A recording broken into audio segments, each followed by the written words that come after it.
Hello everyone! Welcome back sa aking channel. Ayan, ang pag-usapan natin sa video ito ay about sa ating mga cellphone. Kung kayo ba'y na ririndi na or hindi nyo na alam ang inyong gagawin kasi ginawa nyo na ang lahat. Ayan, feeling nyo nagawa nyo na ang lahat pero full storage pa rin ng inyong mga cellphone.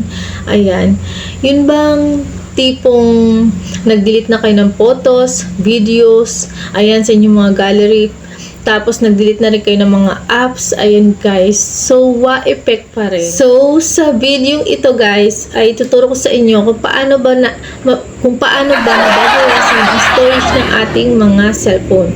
Baka hindi nyo pa ito na itatry, kaya susubukan natin ngayon. Ayan, sana ay makatulong sa inyo ang tricks na ito. So guys, kung ikaw ay bago lang or napadaan lang dito sa aking channel, huwag mo kalimutan mag-subscribe, ayan, like mo na rin at hits the bell button para lagi kayong updated sa aking mga latest upload.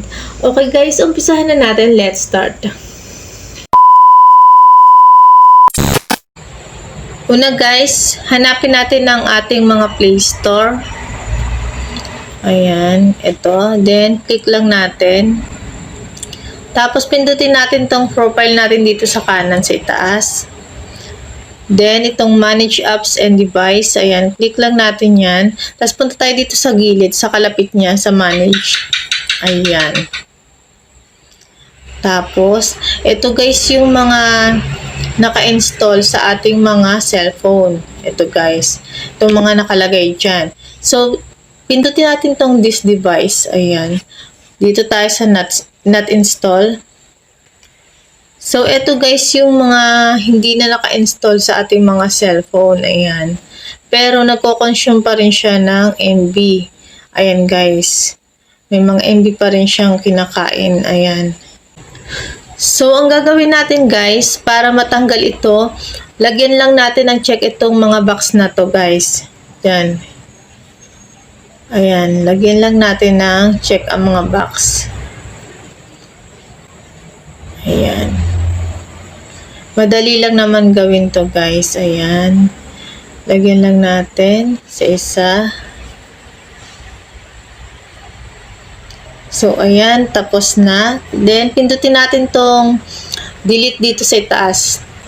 Itong korteng basurahan. Ayan. Then, pindutin natin ang remove. So, ayan guys, wala na. So, wala na guys yung mga na-delete nating application. So, ganun lang ang gawin nyo. Ito yung unang tricks guys. Tapos, may isa pa akong tricks na ituturo ko din sa inyo ngayon dito sa ating vlog ngayon. So, back lang tayo.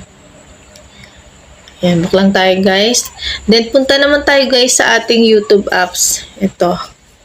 Click lang natin yan. Tapos, pupunta tayo sa ating mga downloads. Kung may mga dinownloads man kayo, ayan, click lang natin to sa gilid. So, ayan, dito tayo guys sa downloads.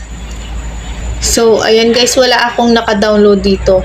Pero kung kayo guys ay may mga dinownloads, syempre pag maubos na yung ating load, magda-download tayo para pag wala tayong load, may mapanood tayo. So, kapag tapos nyo ng panoorin guys, i-delete nyo na lang yung mga dinownloads nyo dito.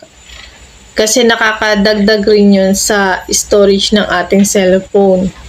So, ganun lang guys. Sana'y nakatulong. Please like, share, and subscribe. And thank you sa inyong lahat guys. Kita-kits na lang ulit tayo sa sunod kong video.